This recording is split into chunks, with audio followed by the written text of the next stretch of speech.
and finish it up, and then we will be moving for our today's session, that is SSL Encryption Decryption.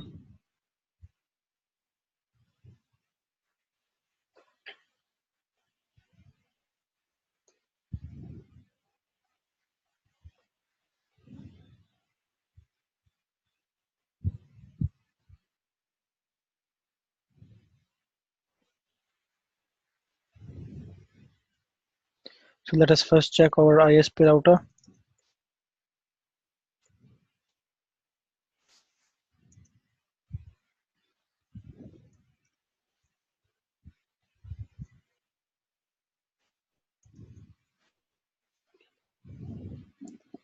So routing is proper in place. Let us check VLAN.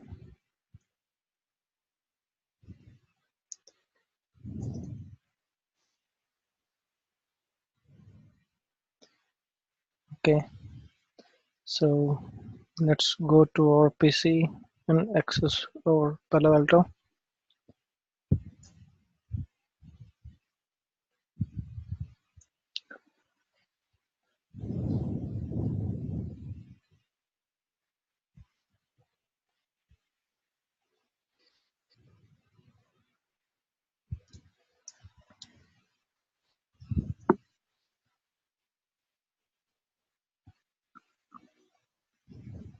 So here comes our Palo Alto.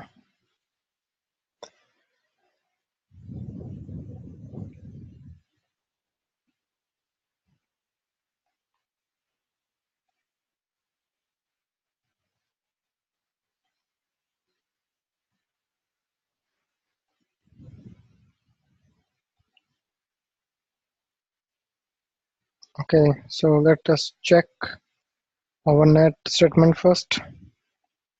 So we have a net rule for IIS server where we had traffic coming from DMZ going towards Untrust, source IP 192.168.1.1, and this IP will be translated to static IP, that is 100.100.150. And I need to check bidirectional so that it allows traffic coming from Untrust to DMZ. All right.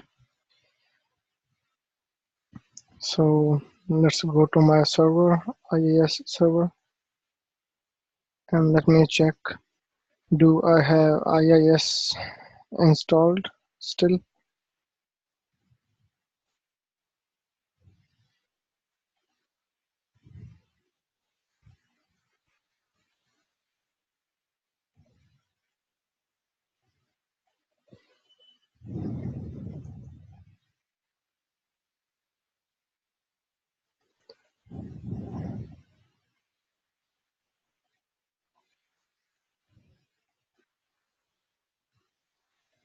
So this is my 2008 R2 server, Windows. All right, let's check IP addressing. What is the IP address? 192.168.1.1, default gateway .10, and DNS is local. No worries. Let me try to ping my Palo Alto interface. So my Palo Alto interface must be .10. Yes, it's reachable. Now let me ping my ISP router. This is my ISP router.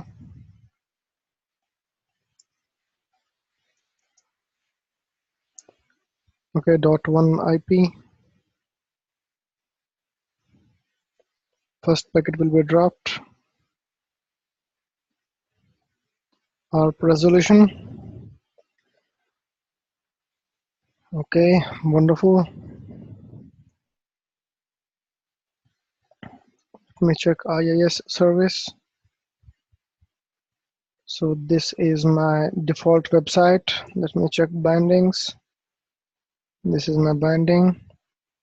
I'm using HTTPS.1. This is my test server certificate. Okay. All right, close. So let me check it on this PC whether I'm able to access this IIS server. This is a security alert because of this certificate. I'll do add exception, confirm security exception. Wonderful. This is my website that I can access from my server itself. Now let me go to this PC. Now before going to PC, let me check interfaces of PC. 4 by 0 must be connected to 0 by 3. So 4 by 0 and 0 by 3 must be in same VLAN. 4 by 0 and 0 by 3 in external. Wonderful. And 0 by 1 and 1 by 2 must be in same VLAN. 0 by 1 and 1 by 2. 0 by 1 and 1 by 2. ISP to Palo Alto. Wonderful. Okay, so let me try and access 192.168.1.1.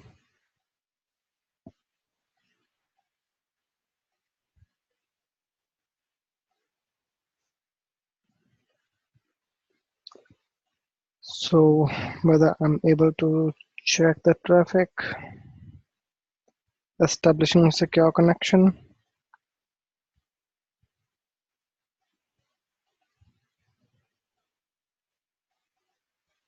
Okay, certificate alert. It is unsafe. Wonderful.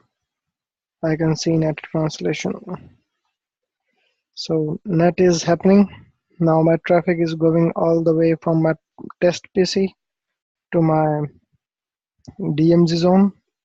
So let me modify this policy. I'll allow only HTTPS now.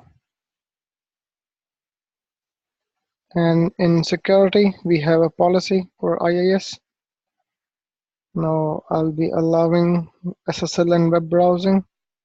And the ports, I'll only keep HTTPS.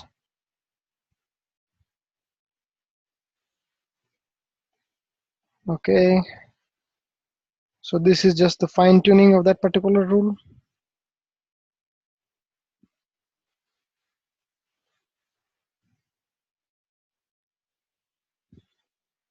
Now, if I go to my ISP route, if I go to my server and try to ping 100,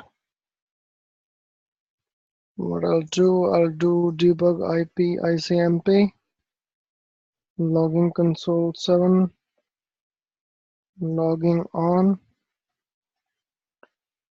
Now I must get logs so that I can see.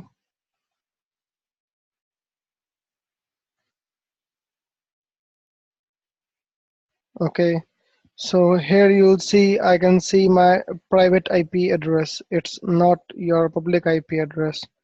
Why is it so? Any idea?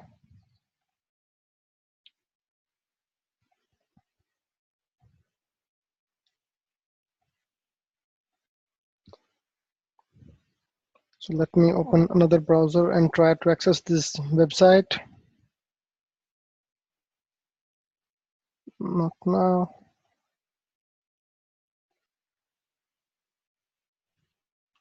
One 192.168. Sorry, it is not the IP. 100.100.100.150. Security error. Advanced. Add exception. Confirm as exception. Okay. Wonderful. Now, as you may see, when I'm doing a ping from my test server, this is my IIS server, I'm doing a ping, I can see private IP address, whereas from my this server or my this machine, okay, I can see only I can see HTTPS page loading. So why is it so? It is because of the policy that we have. So what is the policy says here? We go to net, go to Internet IIS. Here you'll see for this service only, that is HTTPS only, it will do net. Okay. If we have traffic other than HTTPS, net will not take place. Net will not take place. So if I make it any and give it OK, right, and do commit, then you will see my translation is happening.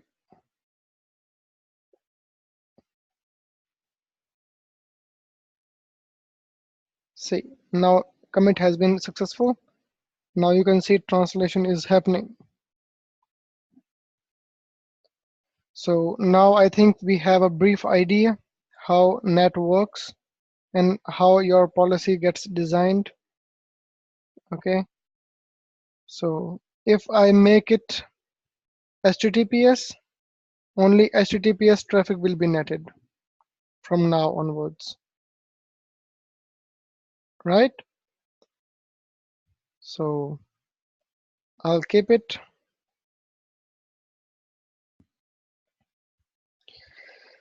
So this concludes our static net, where we have one-to-one net, and we have checked bidirectionally.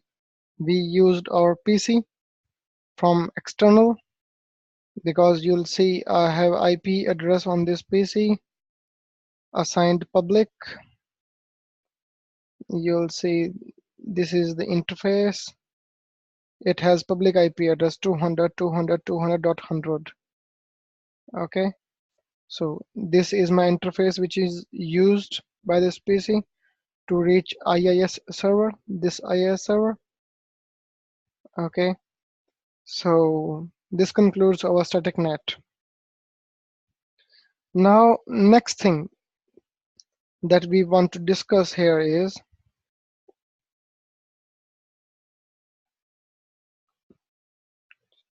okay, we are good. Wonderful. So now what we will be doing, SSL decryption. So as I was not able to create or generate a certificate in the format Palo Alto accepts, so we'll be doing like how we can do that, right? So we'll try to do that and see like what all options we have while we have SSL decryption. Okay, so let's go to our Palo Alto Firewall. So this is my Palo Alto Firewall, and you'll see here I can go to decryption, and here I'll go to add, give it a name, SSL inbound, source I'll give any zone, user any, destination any zone. Likewise, you create a rule. So let's make a zone where we have trusted zone, or we have untrusted zone. IP address, because it is coming from internet, so I cannot specify any source IP address. Okay, so this is my second option, where I'll give it DMZ, or any traffic coming from untrusted to DMZ address I'll assign. I'll give address as 1.1. Okay, and then the service and the URL service I'll give HTTPS. Service is nothing but the type of port that my application will be using. Then I have option. I have two options, whether I want to decrypt it or I do not want to decrypt it. If I want to decrypt, I'll use decrypt. Okay, so what type of decryption that I want to use? I want to do SSL forward proxy, or I want to use SSL inbound inspection. Okay, so when I do SSL forward proxy, I'm specifying like my firewall will be working and it will be changing my my source addresses. But whereas if I'll keep it in SSL inbound inspection, I'll not be defining anything, but I'll be defining whether SSL decryption should be done for inbound traffic. So when I choose option SSL inbound inspection, I need to specify one certificate which must be associated to decrypt that traffic, right? So in this case, I don't have any certificate, so it is not showing me any option as of now. Okay, then we have decryption profile. So what sort of decryption that we want to use? Let's navigate and see what options do we have. First of all, we will go to device tab. After navigating to device tab, I have option of certificates. Here I'll generate or I'll import a certificate. If you have a certificate in the format PEM or PKCS12, okay, I'll be using that. So I'll choose PEM or PKCS, right? Then I'll give it a name, whatsoever name you want to give. I'll give it test cert. Okay, then I'll be using certificate file where that certificate is placed. Okay, if I have that certificate. In our case, I don't have any certificate. Then I have option of import private key if that particular file is associated with a private key. Okay, I'll give it a private key. So whenever we have a certificate, we have an option of private key. That private key, in order to open that private key, we have a passphrase, we have a password for that. So after browsing that certificate, I need to specify the passphrase and confirm that passphrase.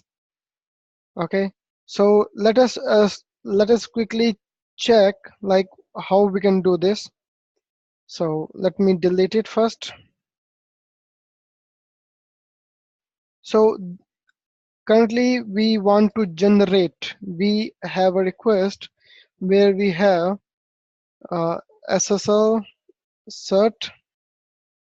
Okay, name that I want to give is testing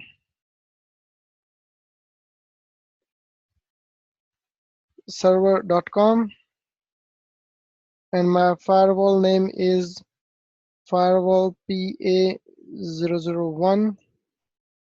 Okay, and it must be signed by external authority. That must be certificate authority. Okay, then what all attributes that I want to keep? Okay, like I want to give it a country, naming IN, that is India. Then I want to specify a state that I'll define here is Delhi, or I can say it DL. Then I have organization, name of organization is testing server. Then I have department, I'll define department for like say IT. Then here I have option of giving IP address, like these IP address must be included in that certificate in SAN fold, under SAN. SAN is subject alternative name. Okay, so when I say subject alternative name, I have option of defining either FQDN or the IP address. In our case, if I'll give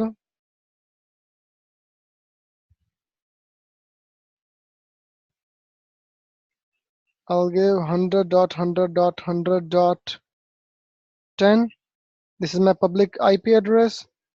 And if I want to define host name, I can define my firewall host name, testing server. It must be complete name. Okay, so this is how it works. And then I'll click on generate. Now you'll see one more option here. You'll see option like what is the size of key and what all that option is. You'll see what must be the length of the certificate that you are requesting. One number of bits is 2048, algorithm that I want to use. Either I want to use RSA, okay, or either I want to use elliptic curve DSA. So both these algorithms are different, where RSA is symmetric and elliptical curve DSA, it is asymmetric algorithm. Okay, so I'll use RSA. And then, you know, SHA-1 is now getting obsolete in market, so we will be using SHA-2 because it is treated as genuine by most of the browsers. Okay, so I'll give SHA-2. So I gave same to this certificate as well. Now this certificate is not yet generated. This certificate is not yet generated. Rather, this is just a CSR, that is certificate signing request. Okay, so in our case we are not able to download it, but let me show you in real world how it works. So in that case I need to just pause our recording, okay, or pause my share, and let me connect to a live running environment. There I'll show you how it works.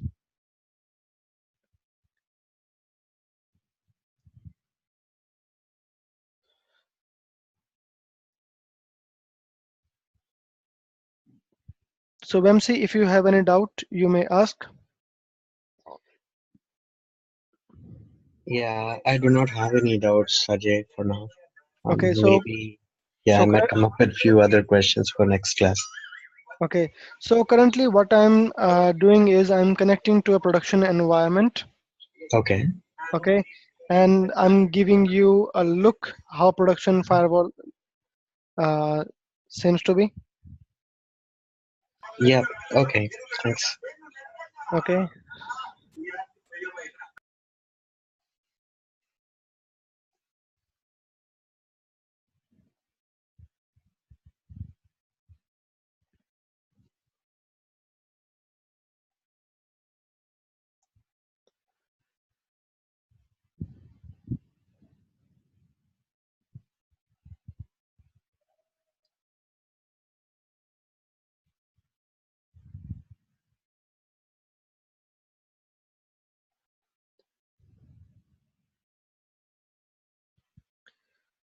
so now I'm in production environment.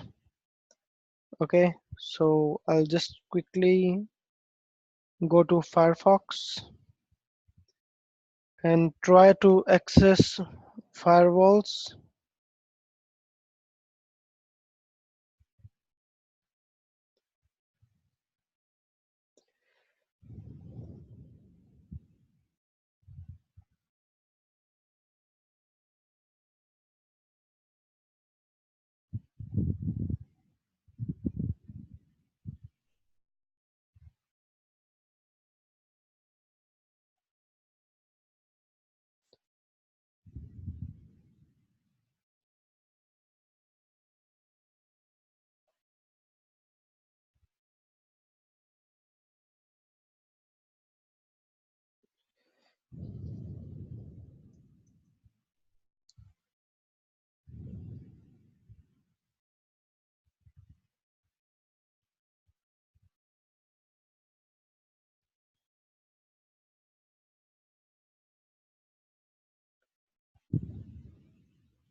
So can you see this firewall?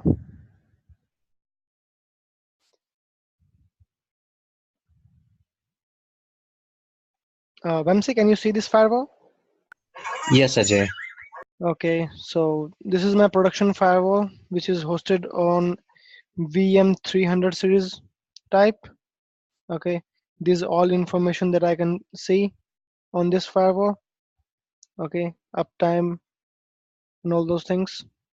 Now, thing that I was telling in that environment was, okay, so this is my production environment and this is my certificate.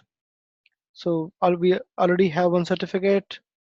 So I'll quickly go and generate a certificate type. I want a certificate that is needed for local. So I'll give it test cert common name, I'll give, for example, say fwpa001 dot testingserver.com. It must be signed by. Here I have option of firewall cert. I have external authority. Okay, so I'll use firewall cert. Then I'll define here key types, the same attributes. I'll not give many attributes, but few. I'll give India.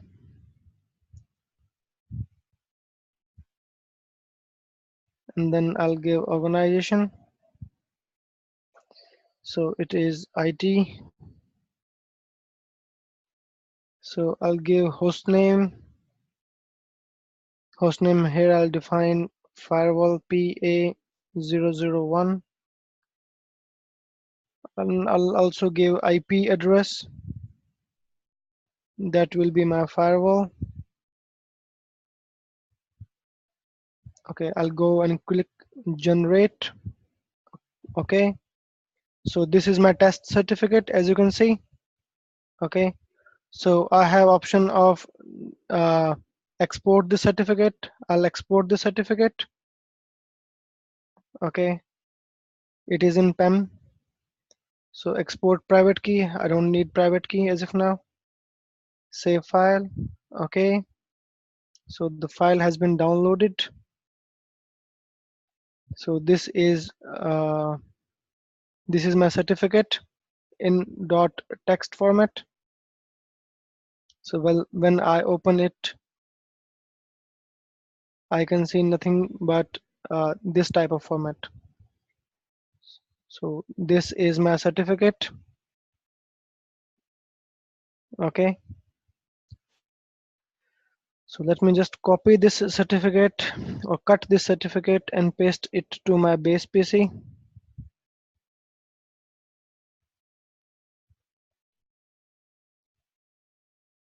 I'll go to documents, paste it here.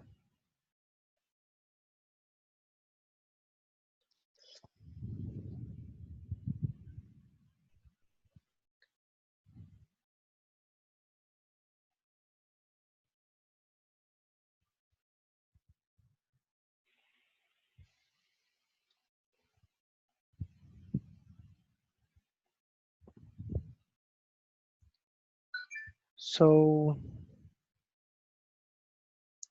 as you can see, I just copied that certificate from there and pasted it here. So it is issued by 170.162. This is my IP address of that firewall. Okay, details here you will see subject alternative name. Okay, so these were the attributes that I defined in that certificate, correct? And this was the name that I gave to while creating certificate. CNAME I gave this. Okay, organization I gave IT, country India, right? And the key strength was 256 RSA. Algorithm. Okay, so this is my SAN, which is most important part. Now this is my certificate that we have, right?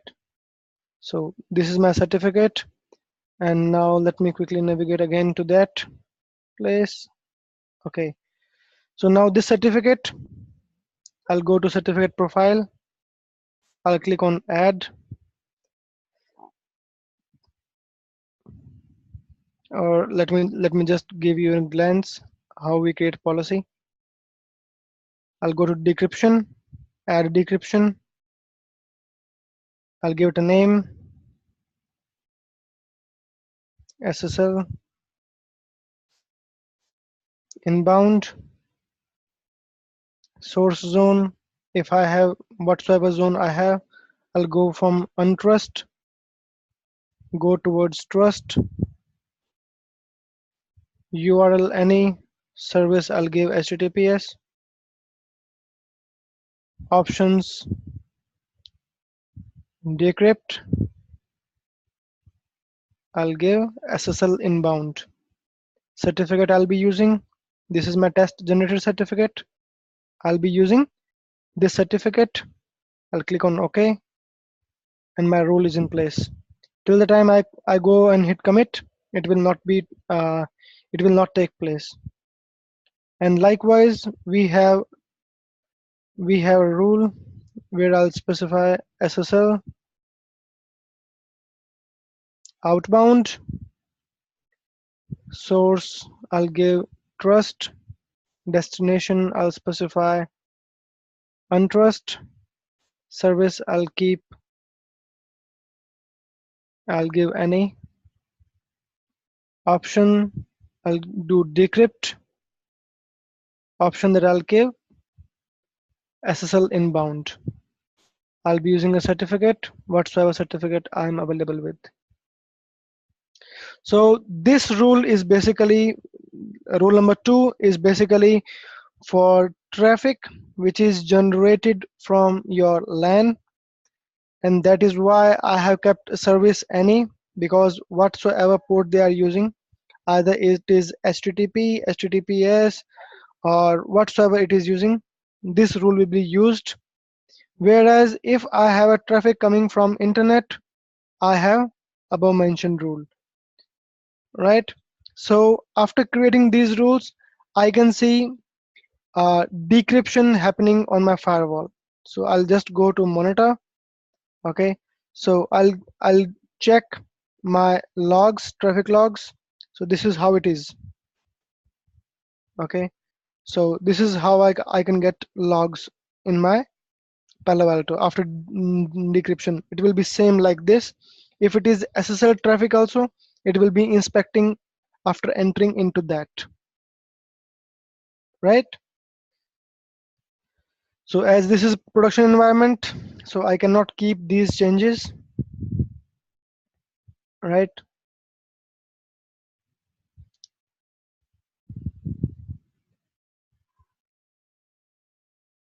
So device certificate. Now one more thing, like say if I don't want to use this certificate anymore, I have option of revoke. I can revoke this certificate. Now if you will see, you will not find this certificate valid anymore. If this certificate is being used by any other client or any other system, that will not be used anymore. Okay, so I have revoked it. If you want to delete, you can delete, but revoked is the best option if you want to keep that certificate but you don't want to use it anymore. Okay, so after doing this SSL encryption and decryption part, now we know how it works. Now I have some traffic which I don't want to be decrypted. For example, say I have some traffic which are prone to latency. For example, I'll say I have some audio traffic or I have some video traffic which is prone to latency. So I don't want to decrypt that particular traffic. So I'll create SSL decryption here. Okay, I'll give a name. I'll give it exclude. From here, you can exclude that, right? So this is a way to exclude that particular decryption for any URL if you want to, if you have any. Okay.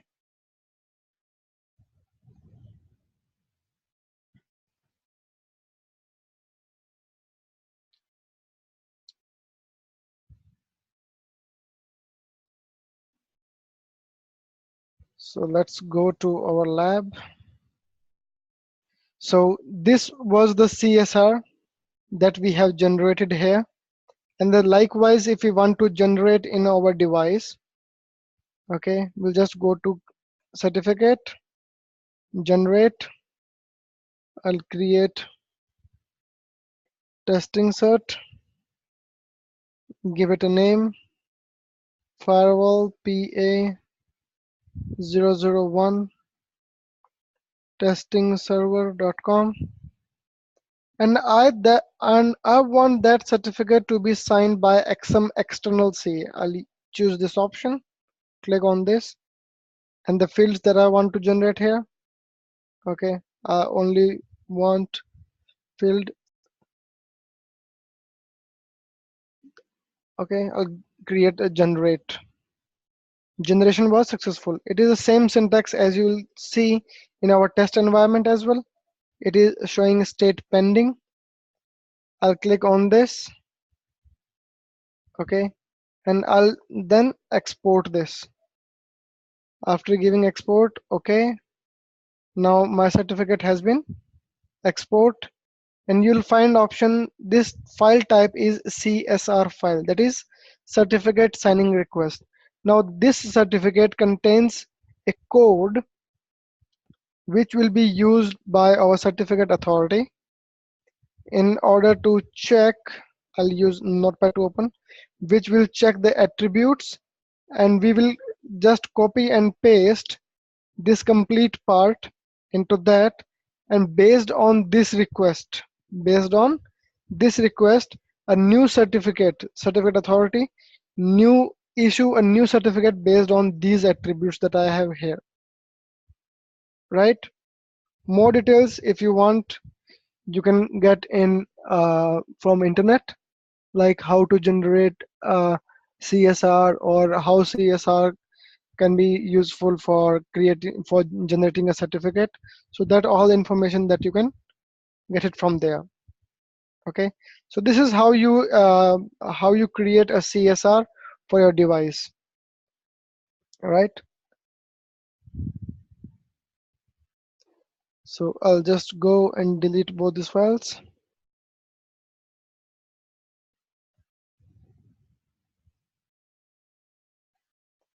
So I think we are done with this.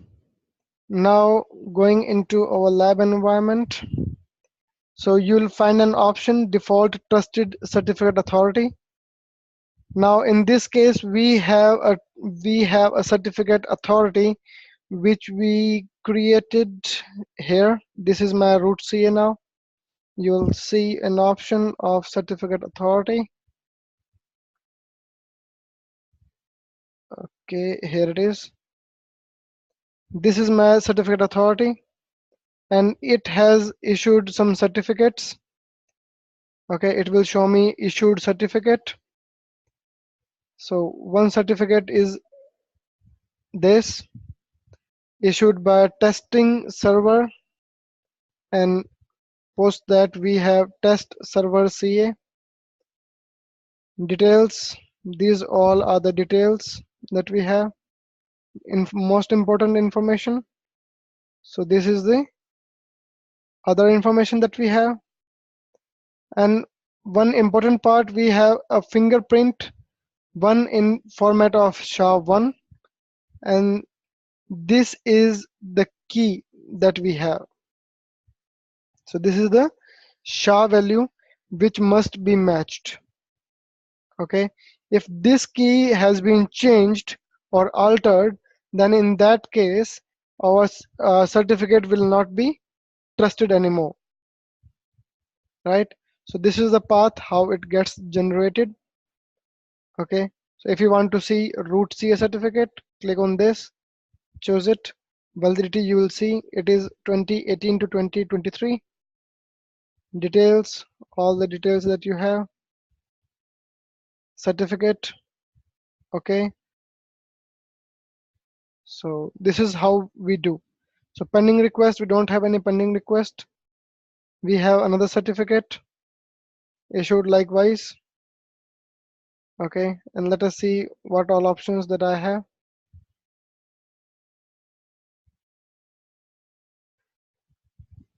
So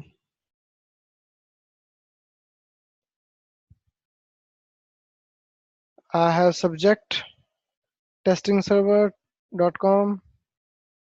Okay, so if I want to export this certificate, I can export to a file. Next, and these three options that I have right now for this certificate.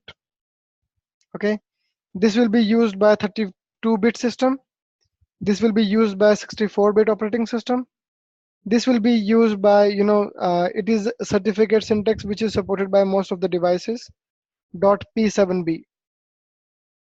Your device, like say in Cisco ICE, you can use it. Cisco WSA, that is Web Security Appliance, you can use it. So I can also include all certificate that are possible in this path. I can check this option as well. I'll click on next, where I want to save this file. Give the path name. I'll click on next. This is the file that I'll be exporting with the format .p7b. Okay, so all these three options, none of them supports our Palo Alto, so that we can export and load it on Palo Alto and check our SSL decryption, right? So just for information, I'm telling. Now we have this web server hosted here. So if you will see, I'll click on binding, I'll click on edit. So you will see whenever our application team hosts an application, right? So they bind that particular website with an IP address and the port associated to that. So if I want to give it an URL, or I want to change its port, I can give it port 8080. So this application will now be using port 8080 from now onwards. I'll give OK. It is all set. Now when I give browse, I must be able to navigate, correct? So this is done, confirm security, and now my application is working fine. So what I'm trying to tell is, now this pat has been done, or you can say port translation has been done. So now what we will do, we go to Palo Alto, we go to policy, we go to net policy. So here what I'll do, I'll go to that particular application. So my application, I'll be using service port 8080, and I want it to be translated bidirectionally. I can use this, but as we know that this is not the recommended way. Okay, so I'll do the same in this original. I'll give it this service HTTP translated to this port 8080. So what I'm doing, my original request is coming for port 80, and I'm mapping that request to, sorry, now I have changed it to 443 because my server is working on 443. So this request will be coming with HTTPS, and I'll be transferring that particular request to port 8080. I'll give OK. Now I'll enable this policy. Now similar policy I have to create from internet. Now here I have to define custom port. I have to define custom port which I want to allow. So I'll create based on original that I have, not the mapped one. Okay, I'll do commit.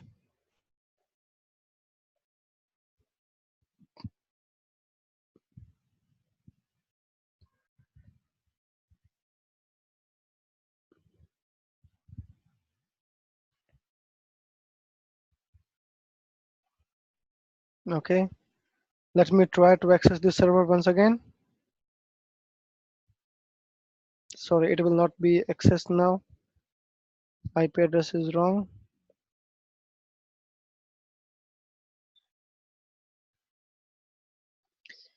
So I think we are very much clear with the certificate part, how we do that, how we import, export certificate on Palo Alto, and how we create SSL rule in Palo Alto.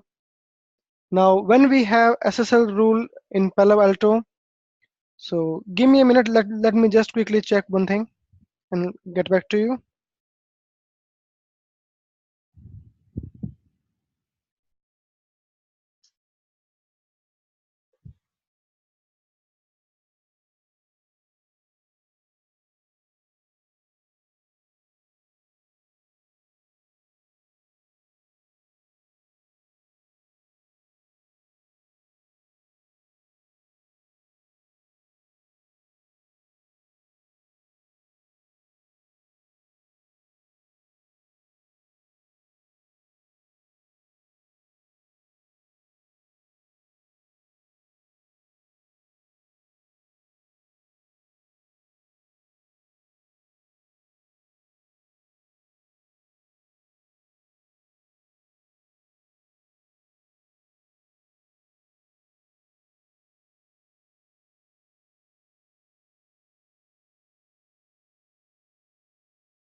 I'm into Palo Alto in production environment. I'll go to objects. Okay, here I have decryption profile tab here. I'll go to add. Okay, so what it is doing, we are getting option of decryption, block session with expired certificate, block session with untrusted issuer, block session with unknown certificate status. So how our Palo Alto knows whether this certificate is issued by a trusted or an untrusted issuer? It will validate its its CA with the database that we have in Palo Alto. Corresponding to that certificate, it will authenticate, it will check that certificate, and based upon which it will validate the user and its request. So this is a request for SSL forward proxy. Likewise, you have SSL inbound inspection, unsupported mode check, block user with unsupported versions, block user with unsupported cipher suits. When we say cipher suits, we talk about encryption and hashing algorithms. Then we have most important thing, node decryption. What do? We specify which all users shall not be decrypted. I'll check on this and it will show me block session with untrusted issuers. So it will block the session from untrusted issuers. That's it. It will work fine. So this is how you create your SSL decryption in Palo Alto. And this ends our session today. So if you have any doubt, you may please ask. Okay.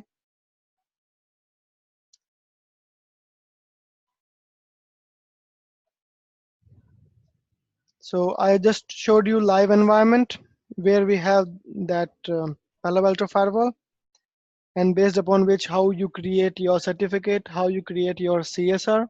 These all topics we discussed today. Apart that, how you import certificate, how or what formats your Palo Alto support, how to import private key, how to assign a password, or how to open that particular private key, that we covered. Apart that, we also covered how you set up a policy for SSL inspection. So there are two types of policy. That is, one is inbound, other one is outbound. Inbound is coming from internet going towards your server, and most of the case we use for this purpose.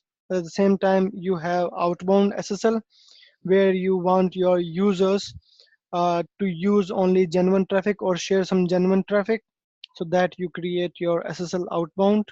We discussed that.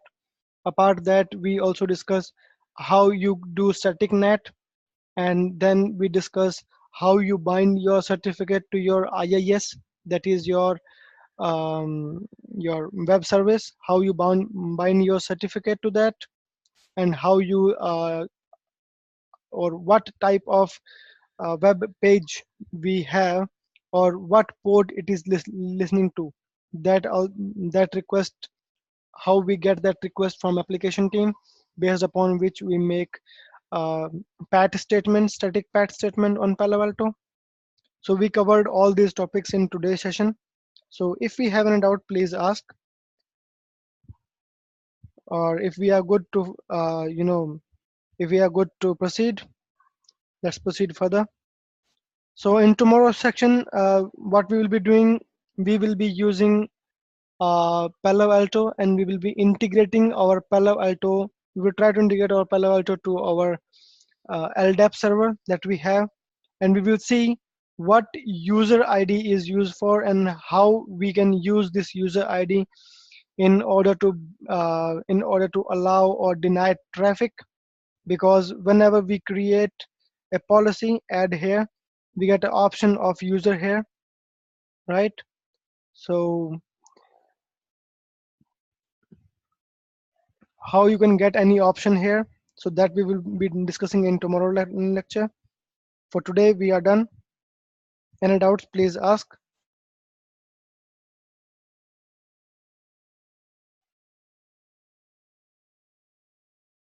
Okay.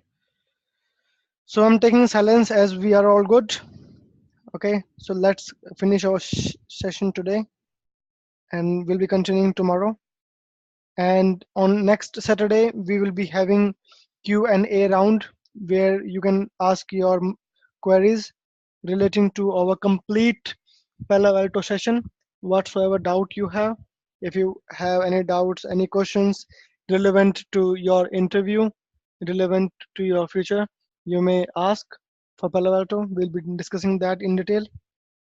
So for today, let's say goodbye and meet up tomorrow.